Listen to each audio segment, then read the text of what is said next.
Good morning, everyone. Good morning. I'm Rodney. I'm Candace. And this is another installment of Cohort 1986. Today we have a special guest, Mr. Justin Perry, who's a MSW, LCSW, LCAS. Say them names again. What else? MSW, LCSW, LCAS, Okay. and the founder of Perry Counseling, Healing, and Recovery PLLC. Say that one more time. The what? The founder of Perry Counseling, Healing, and Recovery PLLC. How are you doing today, brother? I'm good. I need Candace as my hype person. Right there. Hey man, look, you're shocking me with the energy this morning. I love it. I'm gonna let her travel around with me. Yeah. I will be happy to. I met Mr. Perry through a mutual friend. Okay. Named Jamal. Mm-hmm. Jamal knows everybody in Charlotte. He's everybody. Like the mayor. Everybody. And me and Candace actually saw Mr. Perry. It was 2019. Yeah. At the Dr. King ceremony at the Harvard Dance Center where he was a keynote speaker. Yep. And I'm like, I've got to get to know this brother, and just kind of fate just brought us to this point where he was actually on our other show, Under Construction, a few months back. Mm-hmm. Just talking some of his social justice work, and this is a brother that has a wealth of knowledge and just has a passion for the community. Yeah. And so everybody, just welcome Mr. Perry again. Yes, I am so glad to have you here today. So we're gonna let you introduce yourself. You know, we didn't call out all these accolades behind his name. Hey, that's credential charges right there. You know, okay. Collective fees, man. Collective fees, right? So no.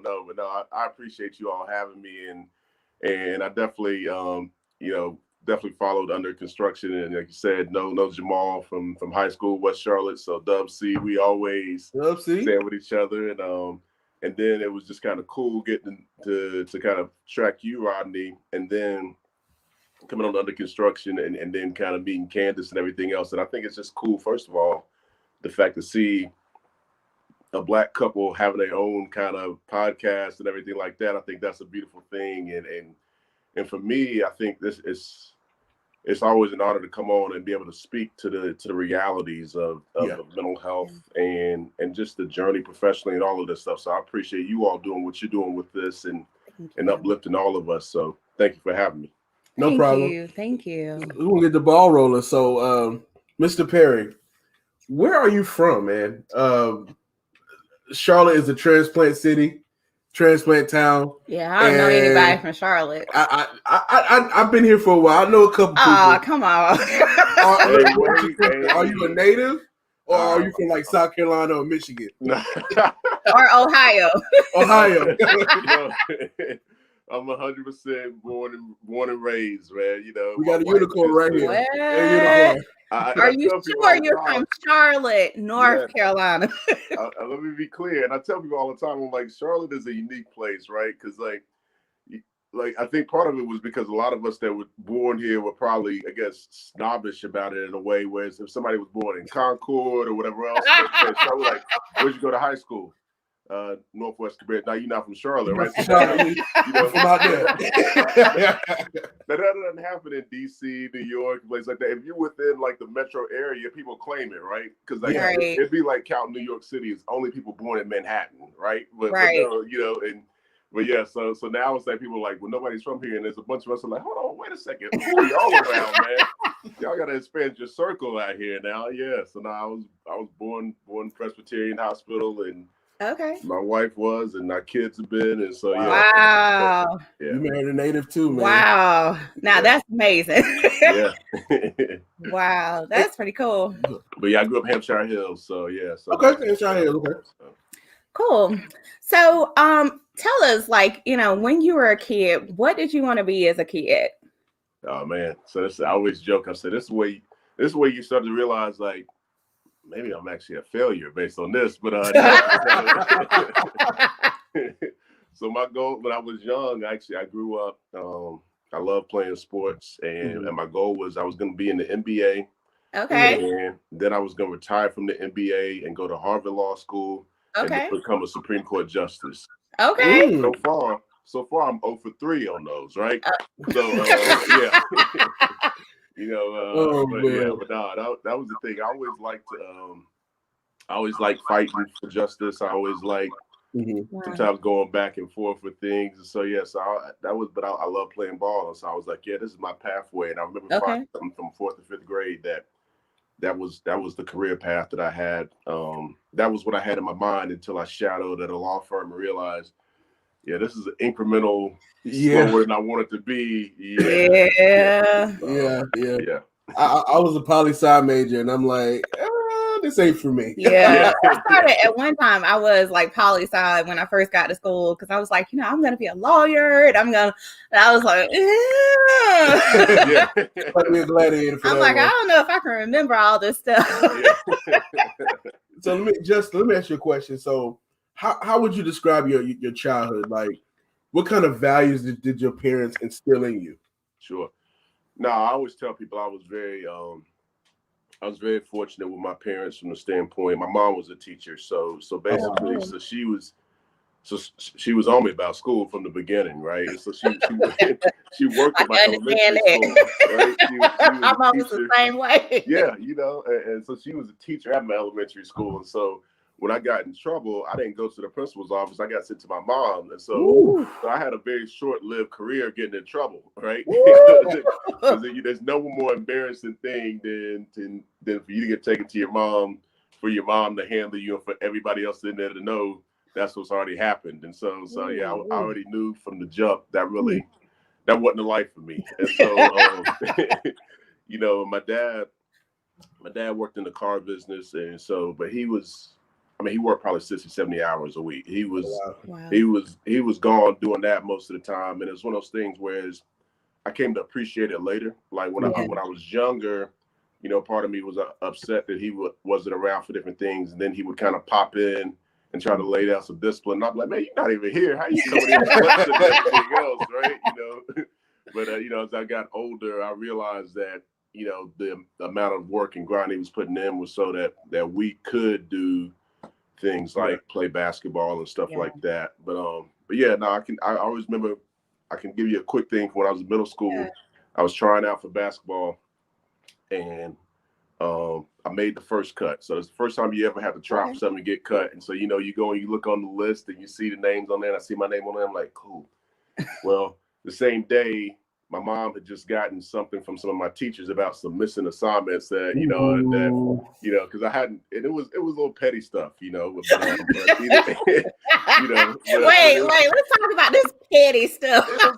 it was getting your test signed or something like that, Okay. I had done well on the test, but I just didn't get it signed and bring it back, and so but I had these missing assignments, and so I'm coming home all excited about I'm about to make the team. Mom was like, yeah, so you might not be playing basketball. And I'm like, what? All of a sudden that deep voice, even though I was a deep voice middle school kid, it was cracking at that point, right? And Jesus. And then luckily I talked to my dad, because my dad played basketball at Catawba College, and so he was always there.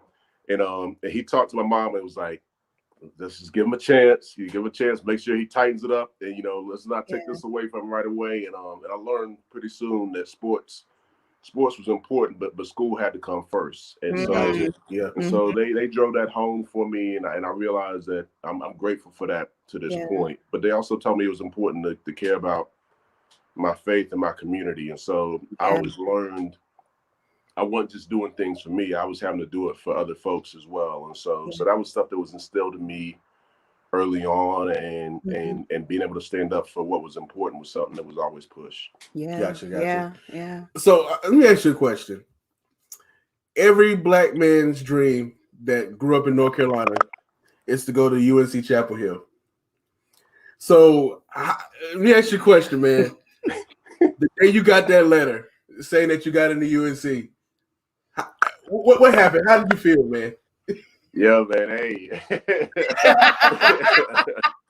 No, man, it was a great feeling, man. It was a big feeling, because it was like it's funny because the first reason why I liked the school, everybody was like, it was basketball, right? And then I learned about Dean Smith, And the thing was, Dean Smith not only was a great coach, but he was great around civil rights and stuff like that. Yeah. And so it was a lot of people don't realize, but I mean, that was one of those things where I was like, yo, this is it. And my dad was from Brooklyn, New York, but he moved here, and Charlie Scott was the first Black scholarship athlete there and everything else. And so that was one of the things that really put him on that. And so when I got that letter, man, it was definitely like, wow, man, yeah, this is big right here, you know. And it wasn't, you know, my mind was already, it was made up. You know, it was like, this is what's happening. So so I was excited about that. Definitely. Gotcha. So you went to UNC Chapel Hill, and you graduated from with your bachelor's and your master's. So what made you pursue the field of psychology and sociology? Yeah, no, it's a great question. You know, and I tell people all the time is like I always believe you got to give the full picture of everything, like the three-dimensional realities. And I, you know, for me, I had to get the three-dimensional realities, even my time at UNC, right? And so it's one of those things where there's love parts of it, and then there was challenging parts as well. Right. So you know, full disclosure, for a lot of my life, I was often somebody who was a bridge between different communities, you know, and even in the midst of school desegregation, which was something that was big here, I was often the bridge between some white parents and kids and other Black parents and kids who weren't typically connected. And in a way, you know, that's something where you feel like is an honor, but sometimes it also could be a burden or a challenge. Right? And I can remember being in high school and having parents say things like seeing a group of football players coming through the gym hyped up and everything else, the same way that I would be if I were with them. And most of them being Black, and a white parent saying things like, why can't they be more like you? And me being like, what does that mean? You know, I can understand. But at the same time, a 16-year-old being willing to kind of challenge a 40-year-old on something like that in that kind of space is just like, you just kind of, you realize you're internalizing it. And so when I was there, my first sophomore year is what I always call it. I had two of those too. Right. The year that should go unnamed, my first sophomore year, I was staying in the dorm, Hinton James, and which is great. It's right near the Dean Dome, but it's also the furthest away from classes and campus and everything else. And they were doing construction, and everything was fenced in, and it was almost like we were like locked in, right? Right. And that's the year I was in a suite and I was the only Black student in there, right? Which again, I'd been in situations, where I was the only Black person in my class, whatever else, and you navigated. And you started hearing all kinds of kind of microaggression kind of things. Like somebody on TV just has cornrows or something, and somebody's like, oh man, so he's such a thug. And I'm like, well, what makes him a thug? I mean, you know, you can just tell. And I'm like, I don't know. My brother's got cornrows. He's far from a thug. But, you know, and so I kind of would start asking questions. I'm like, so wait, what are you saying about me? And he's like, you know, and they're just kind of things like, you're different. You know, we're not talking about you. And so again, all of a sudden you start to think. So when you say something like this here in front of me, this is one thing. Now, when you're in another crowd and you say this, somebody calls you out on it, you're saying, oh, I'm not racist. You know, that's one of my best friends is Black. And, and you're talking about me. So in other words, I'm giving you cover, right? And so one of my boys, he was at NC State at the time, we would kind of go back and forth having conversations about our Martin phase versus our Malcolm phase, right? And that was overly simplistic, because one of the things you realize is they actually were closer than you realize. More radical, and Malcolm was still radical, but more inclusive than folks realized. But at that point, that's the way we summed it up. It's like the phase of I want to work with white people, and the other phase was just I'm tired of getting worked by white people. And I went through my own depression, and I was like my own depression and anxiety, and I was shut down because I was basically having kind of my own crisis of consciousness. And I'm somebody who also had grown up in the church and was always very active in that. And so all of those things about praying and everything else, you know, I was trying to do that. My mom, even though she was a teacher, you know, counseling was not something that we talked about. It's something that we did in my family. You know, that was something that, you know, white people did that. We prayed and we were strong and all of the other kind of stuff. And so all of a sudden I'm sitting there, I'm thinking, I'm like, I feel like I'm letting not myself down, but I'm letting down my family. I'm letting down the church and everybody who was behind me and all of these folks. Yeah. And so yeah. And this is real, Justin. I'm really glad that you brought up this point because, when a lot of us go to university, we have this weight that comes on us, like we're the chosen one. So, I mean, I'm really glad that, you're able to see that while you were in school. And that was something that kind of came to light for you. No doubt. And I think, and truth is, it took a friend for that to happen, right? And because I had made up my mind, Candace, that I was gonna, I was like, I'm just gonna go ahead and flunk out, and then I'm gonna transfer to an HBCU. Now, I always tell people, think about this for a second. That's why I always tell all my clients, like, when your brain is off and you're making your own decisions, it's not always rational, because I'm sitting here thinking I'm about to stack up some F's, and then I'm going to try to transfer somewhere else and say, here's my transcripts, right? Nobody's doing that. Nobody wants that, yeah. Right, but it seemed like a rational idea at the time when it was just me. And so luckily I had a friend who, because I was screening my calls, I was dodging my professors, I was dodging friends, because I'm a social person, and but I didn't know what to do, right? And so she came in, she said, no, you're not going to just go to the dining hall with a hood on and grab your food and come back to your dorm like you've been doing. We're going to ask you to sit down and eat. And so we did. I told her what's going on. And she said, don't you think you should talk to somebody? And I went, talked to the deans, and they told me, hey, you know what? Go home, go work on yourself. And then try to take some classes. And if you go home, work on yourself, take classes, and you can cut it, you can come back, Okay. And so I did. And I saw a counselor. And first couple times I tried to act like I was on top of my game. And I was like, oh, I might do an internship with this guy. And he finally looked at me after like the second or third session and said, we're not peers. Because you got an issue, and either we can get real about that, or we're wasting each other's time. And so I did that. I came back, I did well in school, and I decided I want to give back to folks what was given to me. And that was what pivoted me from wanting to do law school into doing therapy and counseling with folks. Wow. I do have another question for you about that experience. I think we're getting a little echo. A little static. That's what I'm seeing as well. Okay.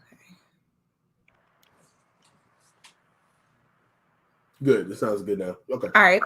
So my question for you is, as a Black male, going to get help, I mean, what was that experience like? Most African Americans, we tend not to go to counseling.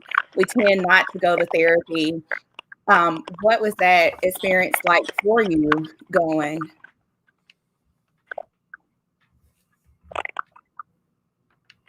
One second. We just have some technical difficulties. So for me, it was different. It was. Hey, Justin, there is still static on your end and there's a little lag.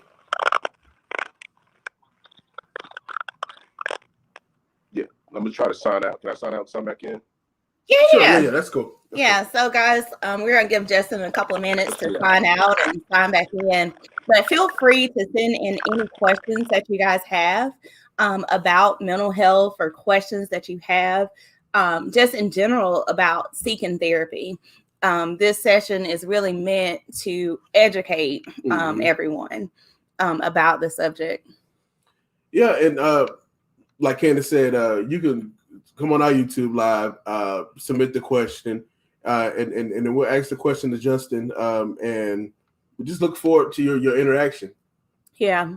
I mean, this is one of those topics that people tend not to talk about, is mental health. Yeah. And, we just want people to be aware of these benefits, that they're out there, that there are people that look like you, that you can get for counseling and to get to help you. So, this session is just really meant to be a bridge. Yep. And to open the door. And then also, I mean, Justin has a similar background to all of us, and you may not need counseling, but you may be interested in pursuing a career in counseling. Yeah. And he can give you those steps to get to that point of where he is. And Justin is back right now. All right. All right. Let's give it another shot. All right, cool. Yeah, I think we're good now, Justin. So my question for you was, what was that experience like, realizing that, hey, maybe I do need to get some help? And, how was your friend influential in that? So was it that they just saw you being alone, that they saw that you were disengaging? What was it that? What were the triggers that made them check on you? Yeah. No doubt. So no, it was definitely, it was the fact that I was disengaged and not connecting with folks and not out socially.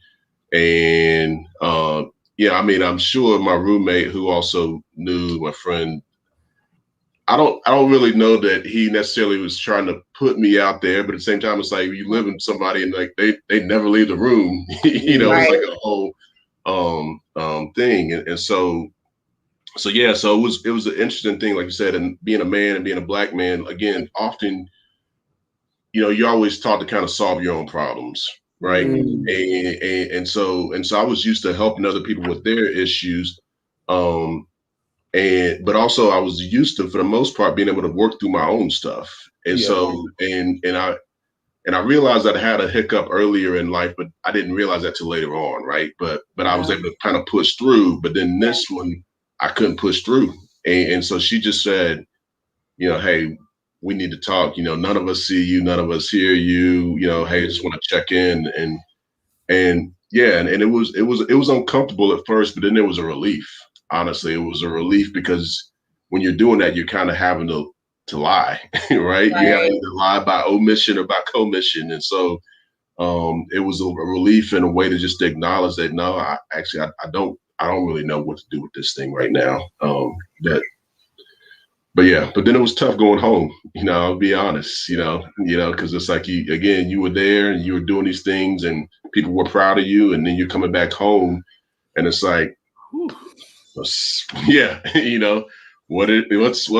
on, and you don't want to go to the grocery store because you don't want to see anybody, because you don't want to, like, aren't you supposed to be in Chapel Hill? Mm-hmm. You only have so many breaks that you can technically be home on, right? Right. Mm-hmm. And then just from a life standpoint, it's like I'm not in high school anymore, so it's not my social circle is off here. I'm too young for the real adult scene. I'm too old for what is around here. Mm-hmm. And I'm around my parents, and everybody's probably really would just want to not necessarily be around each other. And I got lucky, and I got a job answering phones at a place that they do mental health work, community building, and stuff like that. And it was a 2-part thing. So it was me getting counseling, but then it was basically a place, somebody who I'd gone to school with their daughter and done some advocacy stuff with, that said, hey, we just need somebody to answer phones. I heard you trying to get a job. And when I went there, I found out about the MSW, the Master's in Social Work degree. And what I found out was they do counseling work, but they also do social justice work. And I wanted to be in civil rights law. And I was like, dang, looks like they made a degree for me. And Look at that. Coming together. man. And I would say, and that friend is now, my wife and the mother of my kids. And so when I say that, again, out of that darkest points come a lot of my brightest lights, it's not a cliche, it's true. Mm-hmm. So how did your family respond to you taking getting counseling? In the Black community, that's not a normal thing. You're gonna be okay. You're gonna be okay. Just pray about it. Just pray about it. Some magic will happen and you'll be fine. So how did you deal with that? And did you tell them, because that's one thing that people kind of deal with whenever they're going to therapy or thinking about going to therapy, is like, man, I don't want nobody to know I'm crazy. Nah. Well, in this situation, I really had no choice because I had to come back home from school, right? And so it's 100% what you're talking about, because again, that was the thing that kept me from saying anything for the longest. So that was why I was dodging the phone calls and everything else, because I didn't want to know I'm up here shut down, locked away in my own room, like the uncle everybody thinks about, right? And in a prison of my own brain. And so, I had to kind of have that realization. And my dad was the one that had to take me up to go remove like my furniture and stuff in my dorm room. I think that's like when it really got real, right? And so, because you go up there, semester's over with, you're not coming back. Right. Let's go get your stuff. And so we go up there, and it's just like, man, it just hits you, right? Right. And so then you kind of have to have a conversation. And you kind of, at least for me, it was like, I don't know what's wrong on that. I don't know, but I know this is what I got to do to be able to go back to school. And so at that point, I think on some level, for my parents, it was probably one of those, this is what we practically have to do in order for you to figure out how to get back to school. And then afterwards, it kind of opened up deeper conversations and everything like that. Because, I was the first person in my family ever to do any kind of counseling or anything like that. Again, it's always been a church. And what I learned was that it doesn't have to be an either or thing. Exactly. Exactly. And so, so that's why I try to be transparent about my stuff, because I know that's such a common journey. Like you said, Candace, that whole concept we have about being crazy, right? And I think the more that we can kind of break down this idea that it's like that I'm crazy or something is just off of me if I need help, that it makes sense for us. A lot of the things that we've gone through generation after generation after generation, like if there's any community in this country that's worthy of having somebody to talk through things with, is certainly the Black community, right? Said a mouthful, man. You said a mouthful, and it's the truth. It is the truth. And it couldn't be farther from the truth. And, like whenever you were gone, we were just kind of talking to people, and we're like, this is a serious conversation. These are conversations that we need to start having in our households. We need to make it okay for people to go to counseling, for people to seek therapy, or even for people to talk about how they feel. So, I mean, I appreciate you being so, straightforward and transparent about this topic. So how did you, so you go back to school. So what does the path look like to become a therapist? Can you talk, at a very high level about, education? We know you had to go to school, but, how many hours do you have to train? What are some of those specific things that you have to do? Sure. So like I said, I went back to school, went back to undergrad. I learned that when you actually go to your classes, you can actually do a lot better than when you don't go to your classes. That's that was one of the I learned that the hard way. I was like, man, that class I plunked over there, when I actually showed up, I got an A, and this is crazy, right? But so you do that, and for me, and some people go straight from school to applying to programs. Like mine was a master's program. For me, I wanted to be sure. So what I did was I graduated, and then I worked for 2 years at a place, Thompson Child and Family Focus, where I worked in the day treatment as well as in a residential unit with kids and adolescents with significant trauma and stuff like that. Wow. And what I did was I did that two things. One, it helped me know that this is what I wanted to do. Right. But then two, when I applied for grad school, that experience helped as well, because, for me, I'm having my transcript looks great from this point on. It looks good here, then it looks here, and then it looks great here, And so when I'm writing my personal statement, I'm writing this personal statement, not only talking about professional, but I'm talking about, again, how I've lived this out and everything else.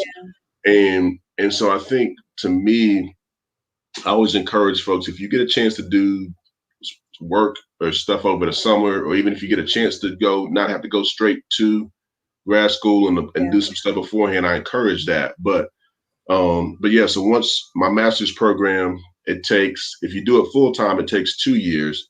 Okay. I couldn't do it that way because at that point, my wife and I, we already had a house here. And so I had to do the 3-year program where I would commute once a week to the Triangle for classes. And then you have to do an internship as well, which is 12 to 16 hours for 2 of the years and everything else. And so I always tell people it's a grind, but the good thing with the internship is you get to get a feel for what you do like to do and what you don't like to do as well. Because sometimes you can take a job and then you've already taken a job and you realize, I don't really like doing this. Yeah. I don't like working with these kind of folks. This is not really where I'm gifted, And so an internship. Those are it's free-ish opportunities, right? It's free-ish opportunities for you to really kind of fill those things out. So I did that. Now, once you graduate, there's a process of getting licensed. And so for the licensed clinical social worker, which is what I am, there's another one that's licensed clinical mental health counselor. Those things, you have to have 2 years of experience where you're working and somebody's doing supervision for you, and you're seeing that you meet with them once a week for an hour. And so they want to make sure that you have some actual experience before you just go out and say, I'm gonna open up my own shop and just start seeing folks and everything else. And so, but yeah, that's it. And I did the clinical addiction specialist for substance use related things. That again, I did that. I used my elective classes to basically give me that. And then I had to do a year of supervision for that. And so what I always tell folks is there's a way, when you apply for jobs, there's some places that will include that as part of your package. And they may pay you less in the beginning. All right. But that's what I ended up doing. I worked in Stanley County for about 2.5 years, which is rural. It's a different community, right? Yeah. Got it. Left behind Milltown, and but they paid for it's different, right? And but I loved it. It was a great experience. But they paid for both my licenses. Oh wow! Otherwise, you're paying somebody $100 a week, $100 a week, or whatever else for each license, and that adds up. So I always tell people, think about that. If you look at that first salary and they're including the supervision, but the salary is not exactly what you want, look at that almost like it's a short-term investment, because once you have those credentials, it opens up your opportunities from there. That's good career planning. Career planning. Find someone else to pay for it. Exactly. But seriously. He's going. It's true. It's true. That's awesome. So Justin, okay, so you get this license. So then you open up your own practice. So talk to us about that process. The vision behind that. So here's the thing: it was even a journey into that as well, right? And so, what you see, a lot of my life has been different journeys, right? So I had that. I had my own personal journey through undergrad. Once I actually got my undergrad degree, it was a journey because I was working overnights in a residential unit while I was commuting to the Triangle to get my master's. And when I came back, I would commute an hour up, an hour back from Stanley County to get the license. Once I got it, now I worked in agencies around town. So I worked at Nuvia and places like that. And I want to keep building my experience. And I'll say this part just because I think it's something that's important for folks to know when we talk about kind of, again, navigating bumps in the road. Almost most of my career, any job I interviewed for, I got, right? Then there was one job, which most people on my team were like, you're the person, and had a supervisor who had been there for a long time, was great. And I think there was a clash between her and some of the leadership, and the leadership kind of nudged her out. And I never went for the promotion as long as she was my supervisor. But once she was gone, I was like, well, I'm going for this. And ultimately, the leadership placed somebody in there that they didn't think would challenge the same way. And so for me and my team was behind me and everything else. And I just said, hey, you know what? It's probably best for me to not be here, because if y'all are going to have a fresh start, I can't be here as a part of that and everything else. And for me, it was like, I need to go ahead and I need to figure out my approach. Right. So again, we don't always have like this smooth path. Right. And so I don't get this job. You got there's the racial, there's the there's the other dynamics at play and everything else. But it's really more about, I think this person will kind of toe the line, and I think you'll probably challenge. And so, which was true. And, so I'm like, yeah, no, I mean, and the person actually saw me in the parking lot my last day, and he said to me, he was like, this is kind of weird. I didn't think this would be it. He's like, maybe someday I'll probably be asking you for a job. And I was just like, I'm not even gonna take the bait on this, but I'm like, yeah, I know what the answer would be, right?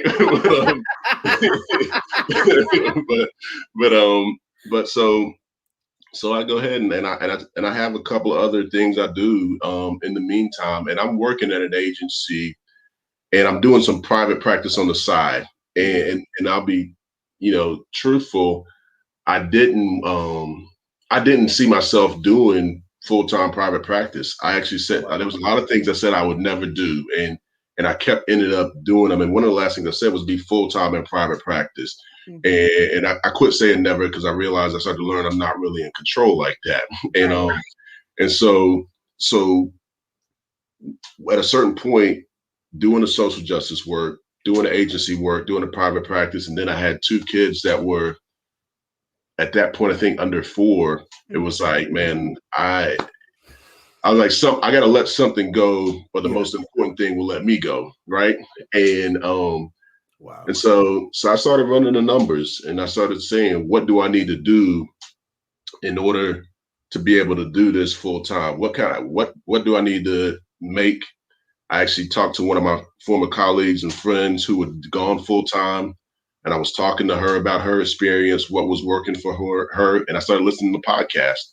And so, and I was like doing all of these things and getting my information and getting my ducks in a row, and then took that leap, right? And I took that leap and was trying to figure out how I'm going to make sure that I can get the money I need to pay my bills, but also reach folks who I want to reach, who may not necessarily have the same access. And so, and so it's been a journey, man. And honestly, I've been very blessed, been very fortunate, and gradually kind of had other people come into the fold. And again, honestly, it's gone beyond what I even anticipated at this point. And so really at this point, it's really just been about trying to be strategic and really trying to be targeted in who I work with. Yeah. So I know I'm just kind of talking right now, but it's just kind of valuable information. It's been a journey, man. So it's the combination of people listening to podcasts, other folks who've done it. And again, still staying grounded in what is it that's important to you, and how do I be authentic? So authentic. Yeah. We do have a question about mental health before we get into social justice. Absolutely. So what would be some good daily activities to maintain your mental health? Sure. So, so I'm going to give you some of the things that are basic things that folks always tell you, but they're very legitimate. I mean, doing 20 to 30 minutes of physical activity, and I don't even use the word exercise, because sometimes when we hear that, it for some people, it creates a block, right? I'll be like, whew. I ain't doing that, right? Yeah. So, and I mean, and honestly, that can be, if you really do like listening to music or listening to podcasts or something like that, and doing that in your headphones and walking around wherever you live, figuring out, eating is really important, and we always say, don't, in the world of recovery, they say, don't let yourself get too hungry, too angry, too lonely, too tired, so figuring out when you're eating, not only am I eating a balance of protein, of fiber, and leafy vegetables and fruit, stuff like that, but also that I'm eating throughout the day, not allowing yourself to go more than 3 hours without eating anything, because sometimes what happens is we get over hungry. Yeah. And that's what's really, in the same way that happens with little babies and kids, that's all we are, is kind of grown up versions of those, right? But I'll give y'all a couple of things that you can do, just even on a technical place. So one of the things I always do is there's something called the serenity prayer, right? And the serenity prayer, and I always tell people it's not based on whatever religion or you have or don't have. It's more of a philosophical thing, but the words are God, grant me the serenity to accept the things I cannot change, the courage to change the things I can, and the wisdom to know the difference. And what I tell folks to do is actually break that up, like break what's going on into list. What is it that I'm stressed about? And I need to figure out which bucket it is. Is it something I can change? Is it something that I cannot change? And what I want to do is I want to actually spend all my energy addressing those things I can change, and then figuring out how do I actually let go of the things that I can't? Because what most of us do is we wrestle with all the things we can't change, and then we don't even have any energy or ability to address the things we can change. Wow. And now it feels like I've done nothing, right? And so now I'm stuck kind of spiraling. But there's a lot of techniques that you can use in this process just to kind of break things down. So I have a question for you. So within our community, the African American community, we do have a lot of barriers to getting help. The main one being financially. So how do you and your practice address that? And are you partnered with different practices to meet those needs of people? Absolutely. So no, it's a great question. And honestly, Rodney, that was my biggest angst around going full time in the private practice from the beginning. Cause it's like, I got 2 kids in childcare. And for those of you all who have not experienced childcare, basically what that's saying, when you have 2 kids in childcare and you got a mortgage, what you essentially have is 2.5 mortgages, right? So, I got my own beach house. Yeah. They go Monday through Friday, right? Don't see it. But and so that was like my biggest thing, because I was like, how am I gonna be able to balance these different interests, right? Yeah. And so I think there's multiple things we do. So one, we offer sliding scale appointments and everything. And so what I know is I have folks that are able to pay full rate and everything like that.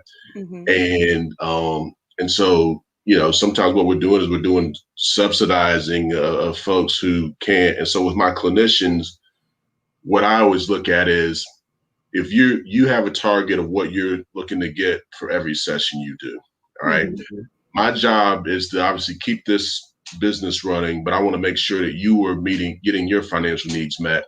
And if I got somebody that comes in and they can't pay your full rate, but they can pay a portion of that, what I'm going to do is I'm going to supplement, with profits to make sure that you're getting fed, but they're able to keep doing what they're doing, right?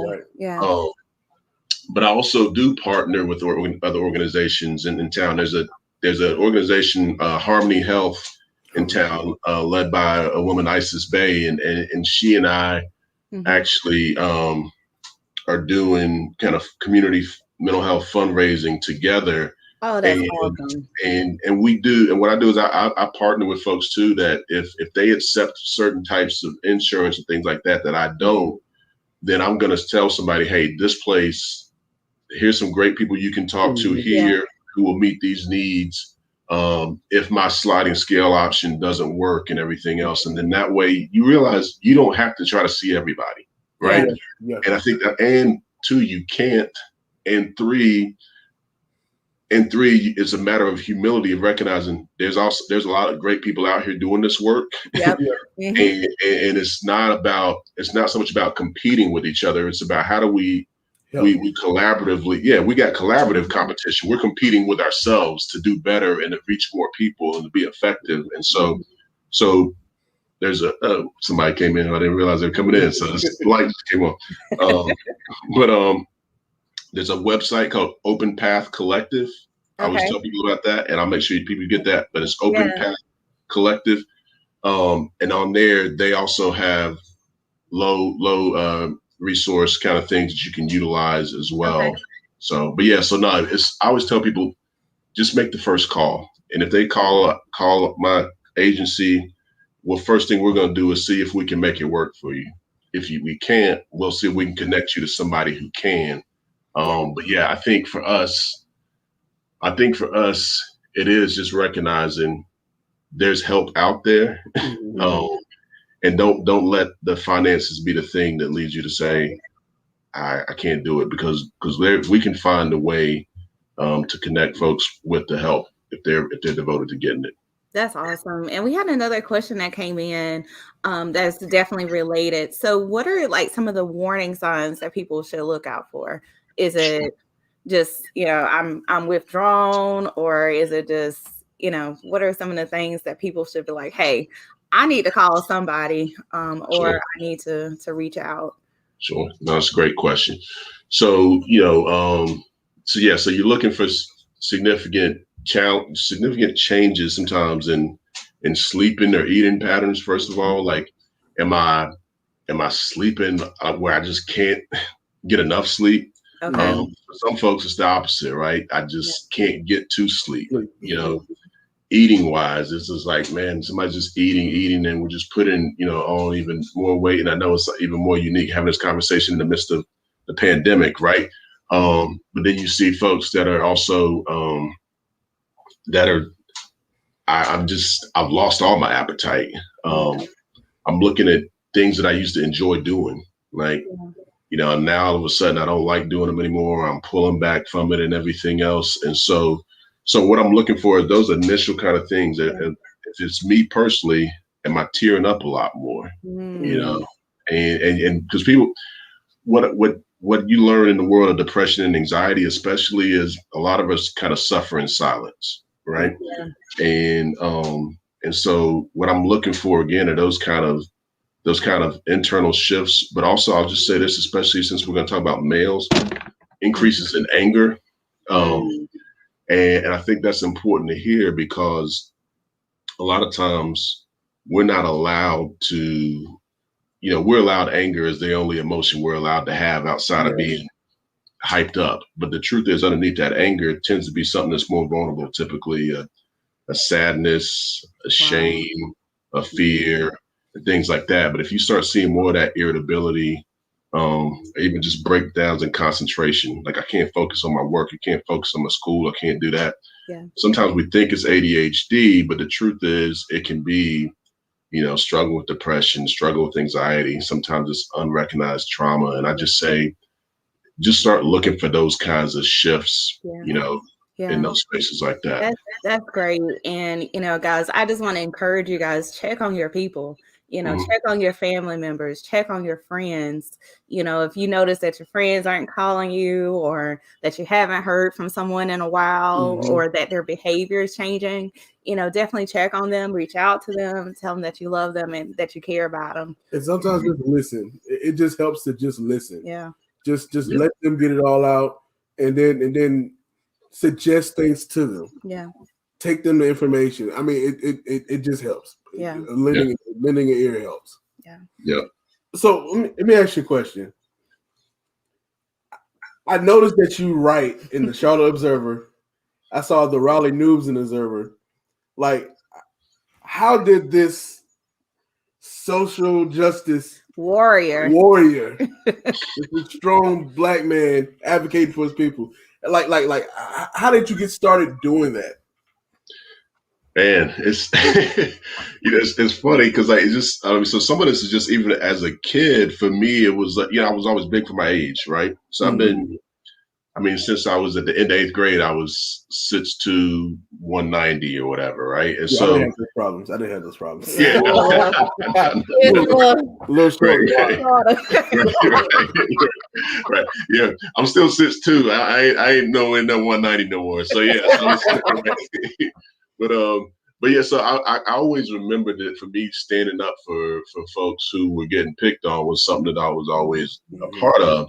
And even, like I said, when I wanted to go to law school, I wanted to go to law school for civil rights law. I wasn't necessarily trying to be a cop. So that part was always a part of the journey. And then I think, here's the other interesting thing. I think that when when I went and was doing my own counseling and everything else, again, I talked to y'all earlier about that challenge of being that bridge, Yeah. and how sometimes it was a blessing and sometimes it was a burden. Mm. And I think sometimes part of the burden was, even though I always stood up for things, I felt like, at times, like I said, in the same time that I wasn't sure what to say when that mom at 40 said something to me as a 16-year-old, I realized constantly holding those things in, Mm. it became attacks, right? And Mm.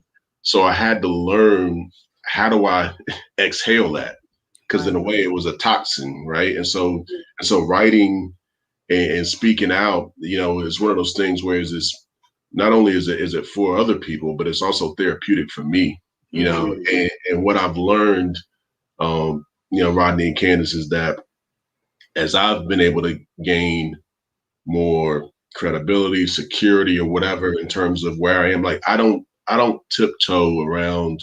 I'm not in a space where I feel like I have to tiptoe around and somebody gonna fire me, right? They can't fire me. And so, because I am the person. I just have a question for those of us who do have to worry about Right. getting fired. Right. Right. So how can we be more courageous and speak out in those moments? Yeah. So part of it is like, part of it is also building a community of folks, right? So you're not necessarily on your own. And so what I can do is, like, so even when I go into organizations and do trainings, or when I'm writing these things, I'm also putting out things that I feel like other people may also want to say, but don't feel like they have the freedom to say. Where the only thing you got to do is, if somebody says, "Is this true?" and you say, "Yeah," right? Like, Candace didn't say it, but you asked Candace, does Candace recognize truth in this? Yes, she does, and then, but if I go into organizations, part of it is saying, look, in this community, if you want to keep your top Black employees and things like that, folks are making decisions now, and jobs are already hard. But if I'm at a place where I'm constantly having to worry about, am I actually valued, or where does my humanity stand, I'm going to try to find a place where I don't have to do that. And so, within an organization, can we create a small network of folks within that where we can kind of lean on each other? Because that's the thing, is like, when I feel isolated in this, that's when it's hard, Candace. But if also, for people who move up, what I always say is, look, when you move up, you have a duty and a responsibility to not just allow yourself to be the token person that they put on the brochures. Say that one more time, Justin. I don't think they heard you. They got to. That's what I'm just saying. Like, if you're gonna move up, I can't just be the token on the brochures. And that's why I say, if somebody asks me to be a part of some kind of board or anything like that, you're asking me because you need my representation, right? Well, if you need my representation, then you're gonna get my representation, which means representation of the ideas that I bring, right? Or it's okay, you don't have to have me, right? And so, but we have to figure out too, how do we support each other in that and not undercut each other? Because sometimes what happens is, I'm trying to climb the ladder and I'm going to undercut somebody else who's telling the truth. But here's the thing, and I know it's a challenging topic, I'm saying, but again, like, if I'm trying to climb that totem pole on unhealthy marriage, in the end, it's a noose. That's the only thing that's waiting at the top of it, right? That's the only thing at the top. And so the higher you climb, the harder that fall is. And so for me, it's about, how do we cut down that totem pole and really make this a true community, which means, I'm going to say this part too, which means that it's a couple of things. One, not only am I looking from a racial lens, but I'm also, even within the race, I got to recognize the gender realities. So there's things you're going to deal with, Candace, they're going to be different than I am. You're having the dual aspect, not only of being Black, but you're also dealing with as a Black woman. So as a Black man, I have a responsibility not only to recognize where I'm being oppressed, but also have a responsibility to recognize where I may be blindly also participating in the oppression, right? And instead of me taking that personal, saying, hey, we all have to figure out, how do we dismantle this unhealthy thing together? And if we can't dismantle it, how do we build together ourselves and say, you know what, hey, that's fine. You stay toxic, but I got some other talented folks. Okay. We're gonna do our own thing. Yeah. We're gonna do our own thing. And that's in my practice. Like I said, I've got a diverse set of folks that work with me, and we work with a broad set of folks. We work targeted with Black folks, brown folks. We work with white folks and everything else. And what you realize is that when you get people who are good at what they do, yes, and believe in the shared vision and mission, you don't have to play the games the same way and everything else. But at the same time, it's a journey to getting there. So I understand it. That's awesome. So let me ask you a question. So what in your opinion, what are some of the pressing issues socially that are going on in Charlotte right now? Housing is always. Thank you. Housing is always it's a fundamental thing. I mean, because on so many layers. So again, whether you're looking at the fact, so tent city is not a new thing. It's just the visibility of tent city, right? Like homelessness is a thing. But even when we look at the development of communities, we got neighborhoods that have been long time predominantly Black neighborhoods, and now all of a sudden have appeals to people who it didn't appeal to before. Yeah. And so when folks are moving in, part of it is making sure, one, am I in position to own? And if I do own, am I in position to protect what I own? Right. And so, so I think home ownership, and even for folks who don't own, because everybody doesn't want to own, making sure that we actually have affordable rental options is always there. Yeah. But, that's one of the big roots of jail and incarceration. I have a supervisee who works in jail who just talks about there are people who cycle back in when it gets cold because just to have somewhere to stay. Yeah, I mean, and that's what people used to do with residential treatment when I was there too. It's like we knew during the summertime people were out living their best lives. Yeah, it got cold. Hey, I'm ready to turn my life around, right? And but I think the housing piece is a significant thing. I think I'm always passionate about education. Yeah. And I think even so when we talk about mental health, I think we don't talk enough about the mental health of our young folks, and the challenging world that they grow up into, where again, they have all of these awareness of things like police brutality, of lack of opportunity, and like stuff that we take for granted.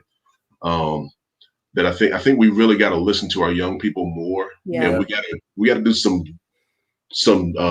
gap kind of closing, because I think there's a gaps we have across generations, but also across economics. So even within the race, there's no. It's one thing to say we're not a monolith, but it's another thing to recognize that we got a lot of division within our own race, let alone before we start crossing races. So. Yeah. And I mean, I think more and more, I think people are starting to realize these points. Like you said, for example, your experience in college, I had a very similar experience in college where, and, even now where I'm the only Black person in the room. So, I'm expected to display the behavior that others would like to see. So, at times that means diminishing Candace and having someone else there that looks the part. So, I mean, I think that's a very important thing, is to kind of start talking about this with children, start talking about this with kids that are in high school, people that are going to college in that transition phase. Because I think that's like a space where, you're really getting to know yourself. You're, about to go be a grown up, and it's like everything changes at that point, all up until then all of us were cool. We were all friends, but when it was time to get a job. Right. Yeah, the battle, that battle. Can I say something real quick to what you said? Because what you just spoke to is like, so to me, like people use the word healing a lot, and that's in the name of my practice. But I think it's important to understand that healing is a significant thing. It's the difference between just throwing a Band-Aid on it. Yeah. It's work. And I think what we're talking about is a lot of times internalized trauma that we have, right? And again, that's cross-generational, that's historical, and it shows up in different ways. And what you were talking about is what you're being asked to do, which again, a lot of us have been asked to do in these spaces, is what we call fawn, right? And so when we talk about trauma, we all know about fight, You know, we know about flight. I'm out. You know, I've done it. Right. I've done the fight. I've done the flight. We know about freeze, where we kind of goes up and internalize it. Again, where I was probably when I was in college, and it was like this is all playing out in my head. But then there's that other one, which is fawn, which is where we kind of like with fawn, what the person who's on the receiving end of the abuse or the trauma is put in a position to try to accommodate and comfort the person that's aligned with that trauma in the hopes that they'll reduce the amount of trauma that comes with them, right? Wow. Right. And so we see that in abusive relationships, but again, that's also these racial dynamics and these corporate spaces. And so I use that language, even if I go into an organization, I'm using that language not only with the Black and brown staff there, but I'm also using that language with the white staff, especially in leadership, and saying the challenge is to not continue creating environments where we have an expectation of folks fawning. Like we got to figure out how do we compassionately confront the issues versus figuring out these traumatic responses. This is perfect. So you put a quote here. We can disagree and still love each other unless your disagreement is rooted in my oppression, and denial of my humanity and right to exist. Yeah. Son of Baldwin. And everybody gives it to James Baldwin. I did too at first, but it's dude, son of Baldwin. That's who that's from. Yes. And that quote, that is it, Ronnie. That's the quote right there. You don't have to see everything the way I do. I don't have to see everything the way you do. But at the same time, when it comes to you eliminating me, when it comes to you taking away my ability to live and to thrive and stuff like that, well, you know what? Agree to disagree is not good enough at that point. Right? You know, this is the one we go fight, flight, free will. This is a fight situation. Right? And I think we got to not allow ourselves to be gaslit out of anger. You know, it's okay to be an angry Black man, angry Black woman when there's righteous anger. I just figure out how do I channel that in a constructive way. So thank you for highlighting that quote. So, Justin, so what's next for you in Perry Counseling, Healing, and Recovery? And also, what's next? What's your current initiatives as far as social what you doing justice? now? What are you doing now? Sure. So you know, I think what's next for us is you know, everything's like, you know, we're all navigating this world of COVID, right? You know, and so because the thing is, we've been doing, you know, we had to talk about all these pivots. We pivoted into remote and everything's virtual because, you know, you're in a condensed office and everything else. It's like the opposite of what they're telling you to do. And so it's like you're looking at the choice of masks and everything else. And at some point we'll continue to make decisions. But so what we're looking at doing is I want to kind of build off this initiative in terms of fundraising with ISIS Bay and partnering. And we want to do that not only for expanding access, but we also want to show how can people get involved? How can people get involved with that? So if you go to my website, you know, justinperrycounseling.com. You know, so again, you go on justinperrycounseling.com at the top. There's a link to the fundraiser and everything else on there. All right. And so we're partnered with Harmony Health because, again, for me, it's not necessarily about just trying to compete with other folks. It's saying, how do we Black male-owned, Black woman-owned organizations who both care about this community partner to expand our reach, right? You know, and so that's one of the things that we're looking to do, but we're also going to continue expanding group offerings. We did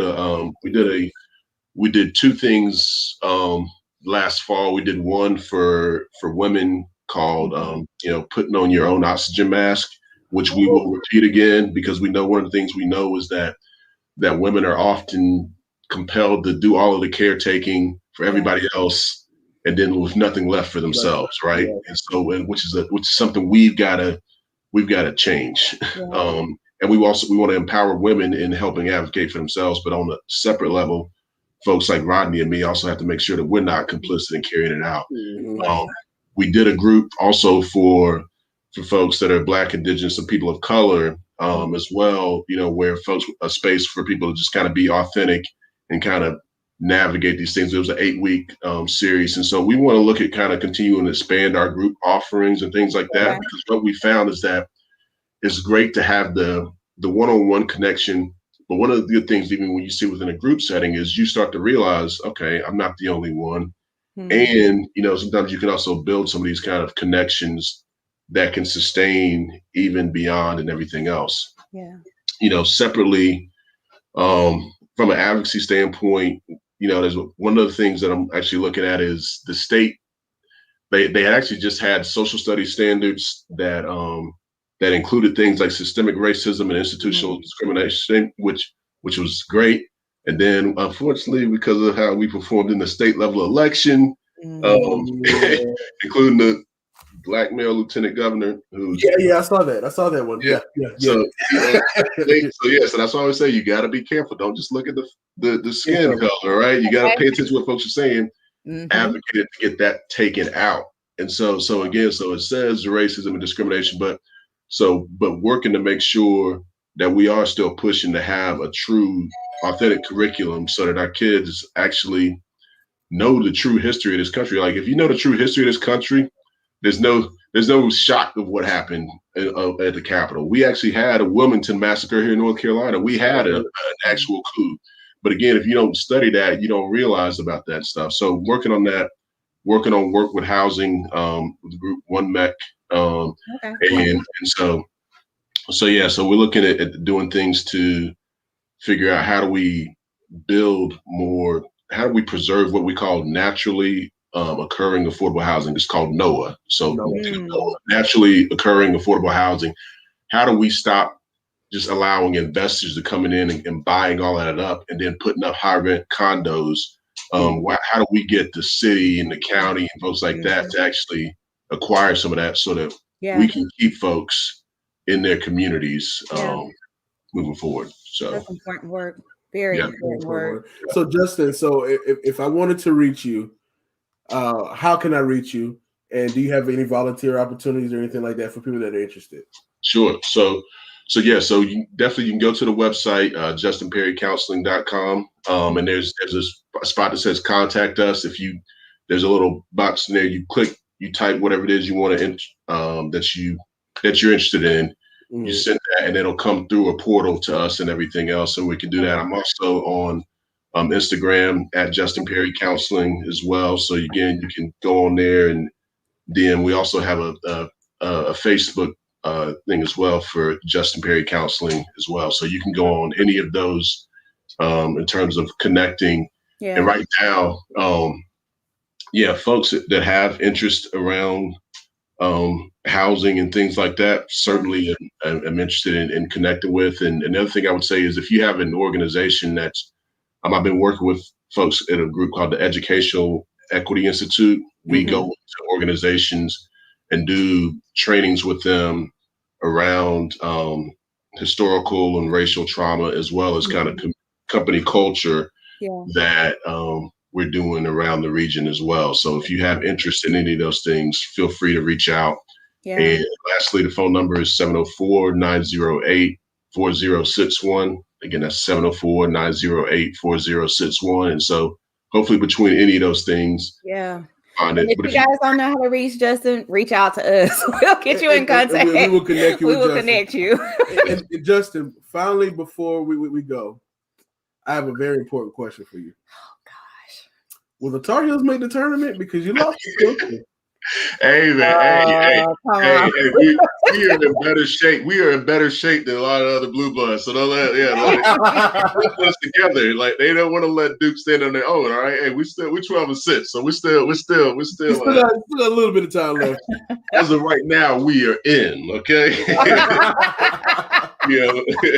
That's the way I'm looking at it. It's one game at a time. We got Virginia tonight at Virginia, so that's been an ugly situation. So we're gonna get there. We're gonna be in there. Like last year, right? Like last year, huh? Hey, there was no tournament last year, so nobody. You knew you weren't gonna get in. Hey, I don't.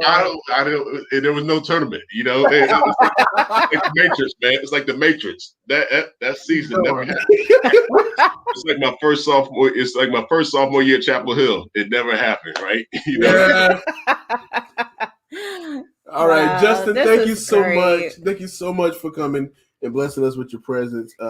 We really gained some valuable information. Yeah. And hopefully we gave you some good information as well. Yeah. And thank you for coming. And Yeah, and thank you can you come so very anytime much. and grace us with your presence. Yeah. And as always, like, share, subscribe.